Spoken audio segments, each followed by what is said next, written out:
सुप्रभात बच्चों, कैसे हैं आप सब। उम्मीद करती हूँ आप सब अच्छे होंगे। तो बच्चों, आज की कक्षा में हम पढ़ने वाले हैं अध्याय नंबर 14, जिसका शीर्षक है दोस्त का दोस्त अपना दोस्त। तो बच्चों, इस अध्याय में हमें एक कहानी दी गई है। सबसे पहले हम पढ़ेंगे पाठ का परिचय। प्रस्तुत पाठ में बताया गया है कि मनुष्य की तरह जानवर भी किसी अजनबी को देखकर भय खाते हैं। अपने बचाव के लिए वे आक्रामक हो जाते हैं। तो बच्चों, इस पाठ के जरिए हमें क्या बताने का प्रयास किया जा रहा है कि अगर जिस प्रकार से हम किसी अजनबी को देखकर डर जाते हैं, तो वैसे ही जो जानवर होते हैं वो भी किसी अजनबी को देखकर डर जाते हैं। उन्हें भी डर लगता है और अपने बचाव के लिए वो आक्रामक रूप ले लेते हैं। तो चलिए अध्याय को शुरू करते हैं। मेरे घर से थोड़ी ही दूर गोकुरना स्ट्रीट के बंगले में वह रहता था। यूं तो वह बरामदे में खर्राटे लेता पड़ा रहता, पर ज्यों ही मैं वहां से निकलता उस पर शैतान सवार हो जाता। जब तक मैं गली के उस छोर तक नहीं निकल जाता उसका भौंकना जारी रहता। उस बंगले में मुझे कभी कोई नजर नहीं आया। खिड़कियां जरूर खुली रहती थी। शायद पर्दों की आड़ से वे लोग मेरी फजीहत का मजाक लेते होंगे। तो यहाँ पे बच्चों, जो लेखक हैं वो बता रहे हैं कि अब जहां पर वो रहते थे तो उनके घर से थोड़ी ही दूर एक वोकुरना स्ट्रीट के बंगले में एक कुत्ता रहता था। तो वो बता रहे हैं उस कुत्ते के बारे में कि वो बरामदे के बाहर ही क्या करता था, खराटे लेता था, यानी कि सोता रहता था। पर जैसे ही लेखक उस घर से बाहर निकल उस घर के बाहर से गुजर रहे होते थे, तभी वो क्या करता था, उसमें शैतान सवार हो जाता था, यानी कि वो उन पर भौंकने लगता था। और जब तक वो गली के कोने में नहीं पहुंच जाते थे तब तक वो उन पर भौंकता रहता था। पर लेखक को ऐसा लगता था कि उस घर में कोई भी नहीं रहता है, क्योंकि कभी उन्हें कोई नजर ही नहीं आया। लेकिन जो खिड़कियां होती थी उस घर की वो हमेशा खुली रहती थी। तो उनको ऐसा लगता था कि शायद पर्दे के पीछे से वहां के जो लोग हैं, जो उस घर में रहते हैं, वो ये देखकर मेरा मजा लेते होंगे, यानी कि मेरा मजाक उड़ाते होंगे, मुझ पर हंसते होंगे। अपने भुलक्कड़पन की वजह से मुझे अक्सर शाम को दुकान के सामान खरीदने जाना होता था। दुकान से लौटते वक्त और भी डर लगता कि अब की बार वह कुत्ता दूसरे छोर के फाटक से निकल आएगा। उसे फुसलाने के लिए मैं कुछ बिस्किट भी खरीद लेता। यही मेरा आखिरी बचाव था। पर इस समय वह हमेशा गायब रहता।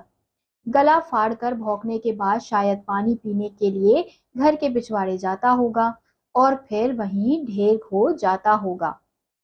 अब यहाँ पे जो लेखक हैं वो क्या बता रहे हैं कि वो बार बार भूल जाते थे सामान लेने के लिए। उन्हें बार बार शाम को फिर से जाना पड़ता था। वो एक ही बार में सामान नहीं ला पाते थे क्योंकि वो भूल जाते थे। तो वो क्या करते थे, वो ये सोचकर कि उन्हें वापस से वहीं पर जाना होगा, तो ये सोचकर उन्हें बहुत ज्यादा डर लगता था। और उन्हें ऐसा लगता था कि दुकान से लौटते वक्त अगर अब की बार वो दूसरे फाटक की ओर से निकल गया, यानी कि अगर वो कुत्ता बाहर आ गया, तो उन्हें इस बात का डर लगता था। तो इसलिए उन्हें उसे फुसलाने के लिए क्या करते थे, बिस्किट खरीद लेते थे। उन्हें ऐसा लगता था बस यही अब आखिरी बार बचा है, अगर वो बाहर आ भी गया तो मैं उसे बिस्किट खिला दूंगा। तो ये सोचकर वो उसके लिए बिस्किट ले लेते थे। लेकिन शाम के समय वो कभी भी उन्हें नजर नहीं आता था। उनको ऐसा लगता था शायद सुबह वो इतना भौंकता है तो वो थक जाता होगा, तो पानी पीने के लिए शाम को वो कहाँ चला जाता होगा, वापस घर चला जाता होगा और फिर सो जाता होगा। तो हम इस चित्र में भी देख सकते हैं कि यहाँ पे ये जो कुत्ता है वो उन पर भौंक रहा है। कई दिनों के बाद मेरे ध्यान में आया कि इसी गली में एक और कुत्ता भी रहता है। हिल स्ट्रीट के कोने पर एक कॉटेज नुमा घर में वह अपनी बूढ़ी मालकिन के साथ रहता था। वह भौंकता नहीं था, चुपचाप बैठा हुआ इक्के दुक्के राहगीरों को देखता रहता था।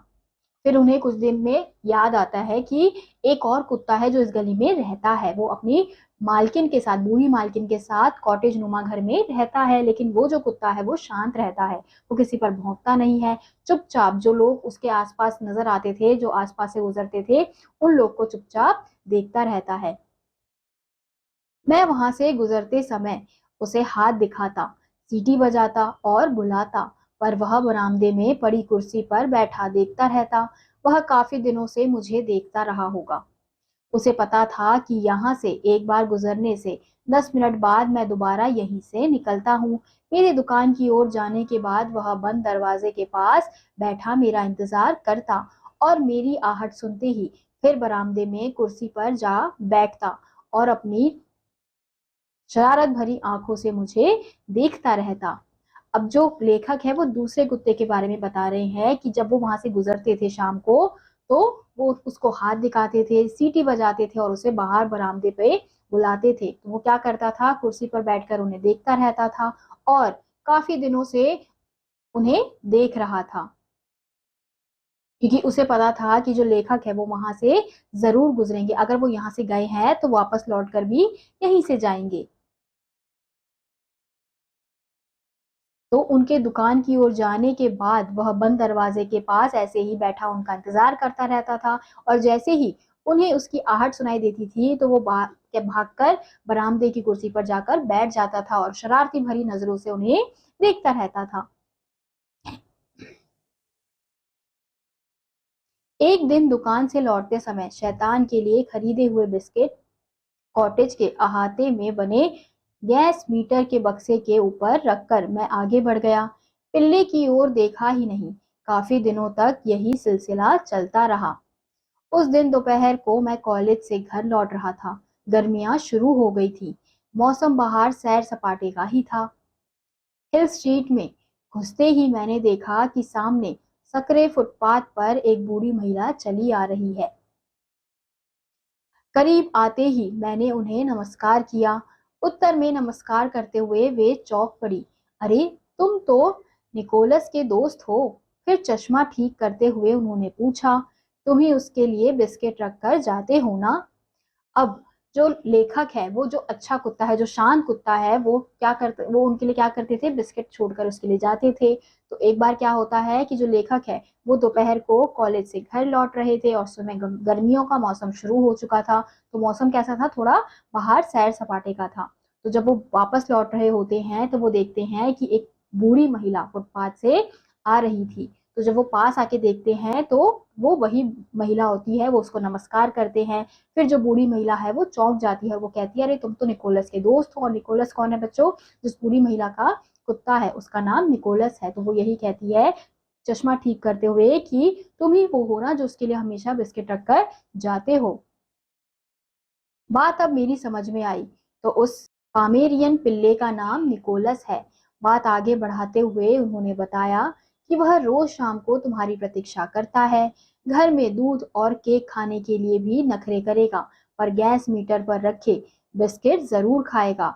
अब उनका आग्रह था कि जब मैं वहां से निकलूं तो उनके घर जरूर आऊं।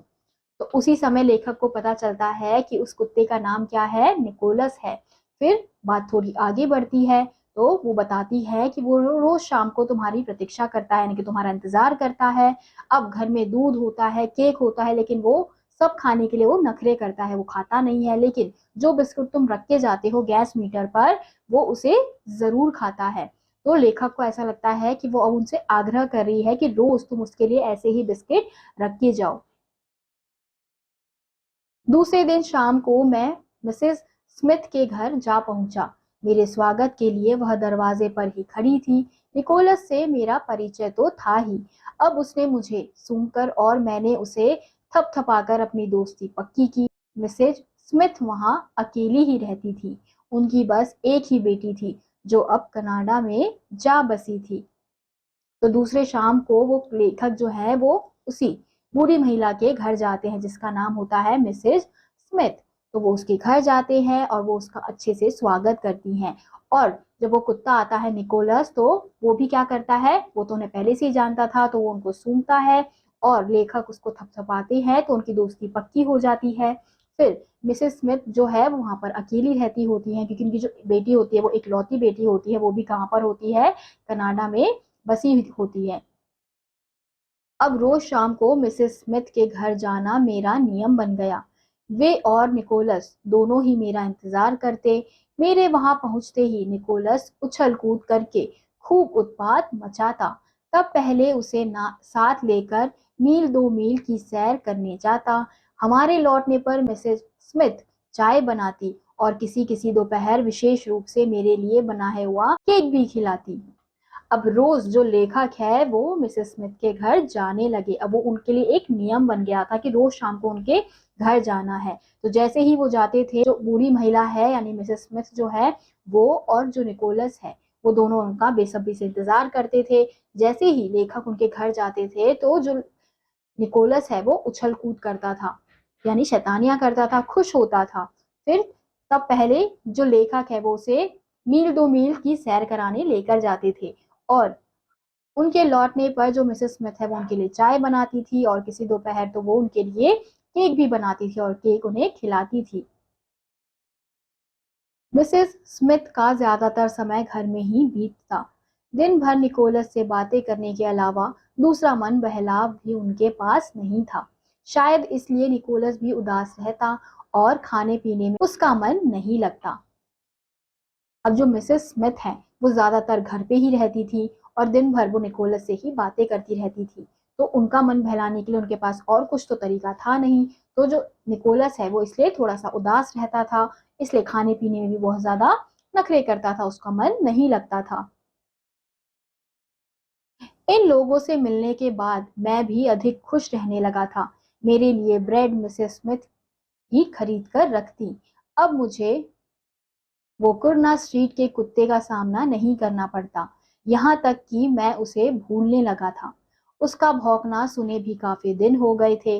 निकोलस के साथ घूमने जाते समय एक दो बार मैंने उसे जाली के पीछे से हमें देखते हुए देखा। अब जो लेखक हैं वो जो दूसरा कुत्ता था जो उन पर भौंकता था, वो उस कुत्ते का भौंकना भूल चुके थे, क्योंकि अब वो कहाँ से जाने लगे थे, दूसरे रास्ते से जाने लगे थे। तो इसलिए उन्हें उसका भौंकना भी बिल्कुल याद नहीं था। तो कभी कभी जब वो निकोलस को अपने साथ घुमाने के लिए लेकर जाते थे तो एक दो बार उन्होंने देखा था कि वो जो कुत्ता है वो जाली के पीछे से उन दोनों को देख रहा है। अब मुझे उसकी परवाह नहीं थी। हाँ, निकोलस जरूर कभी कभी जर्नी तक दौड़ जाता, दोनों नाक भिड़ाते, और फिर निकोलस मेरे पास लौट आता। अब जो लेखक हैं वो बता रहे हैं कि उन्हें अब उस कुत्ते की परवाह नहीं थी कि वो उन्हें उन पर भौंकेगा या कुछ भी, वो उनसे अब डरते नहीं थे। लेकिन जो निकोलस था वो जरूर उसके पास जाता था, वो दोनों नाक भिड़ाते थे और फिर निकोलस जो था वो उनके पास वापस लौट कर आ जाता था। तो हम यहाँ देख सकते हैं कि निकोलस और वो जो कुत्ता है वो दोनों में मित्रता है। वह सप्ताह का आखिरी दिन था। खराब मौसम की वजह से मिसेस स्मिथ बाहर नहीं निकल पाई थी और कल बाजार बंद था। बाहर मामूली सी बारिश थी। सो जेब में हाथ घुसाए मैं ही नुक्कड़ की दुकान पर चला गया। वापसी में भारी पैकेट उठाए मैं अपने विचारों में खोया चला आ रहा था कि अचानक मैंने देखा सामने वो कुरना स्ट्रीट का शैतान फुटपाथ पर खड़ा मुझे देख रहा है।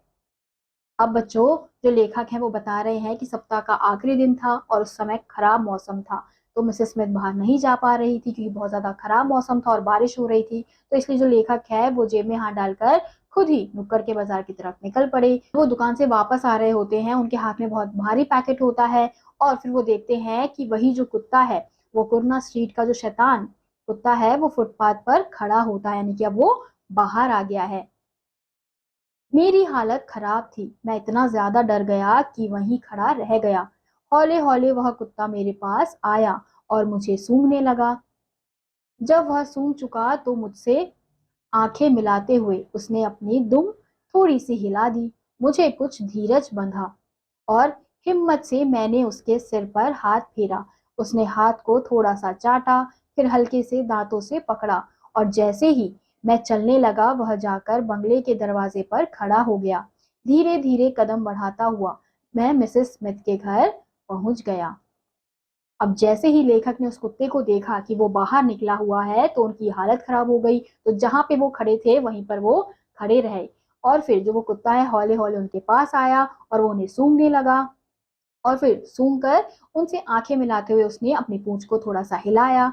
फिर जो लेखक को है थोड़ा धीरज मिला, फिर उन्होंने हिम्मत से उसके सर पर हाथ फेरा तो वो क्या करने लगा, उनके हाथ को चाटने लगा और थोड़ा सा हल्का सा उसने उनके हाथ को दांतों से दबाया।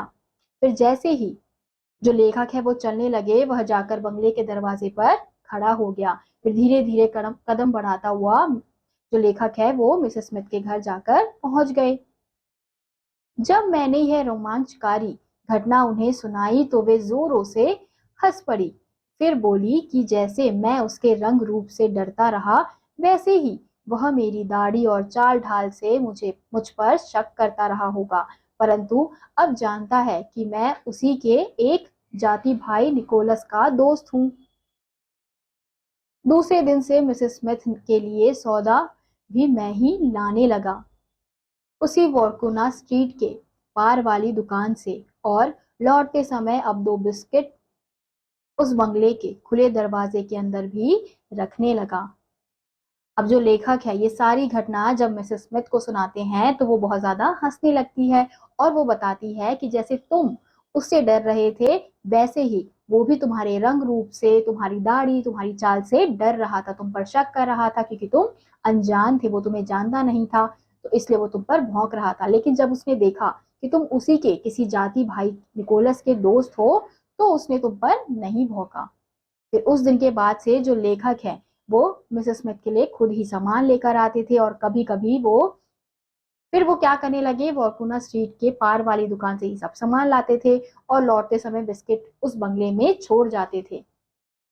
तो बच्चों, इस अध्याय से हमें क्या सीखने को मिला? मनुष्य की तरह जानवर भी अजनबियों से डरते हैं, जानवर भी हमसे अच्छे व्यवहार की उम्मीद रखते हैं। तो बच्चों, जिस प्रकार से हमें अजनबियों को देखकर डर लगता है, वैसे ही जानवरों को भी डर लगता है, तो इसलिए वो इस प्रकार की प्रतिक्रिया करते हैं, हम पर भौंकते हैं, और अगर हम उनके साथ अच्छा व्यवहार करेंगे तो वो भी हमारे साथ अच्छा व्यवहार करते हैं। तो इसलिए हमें जानवरों के साथ अच्छा व्यवहार करना चाहिए। तो इसी के साथ आज का यह अध्याय यहीं समाप्त होता है। उम्मीद करती हूँ आपको यह अध्याय समझ आया होगा। मैं आपसे मिलूंगी अगली कक्षा में, तब तक के लिए आप सभी बच्चे खुश रहिए और पढ़ते रहिए। बाय।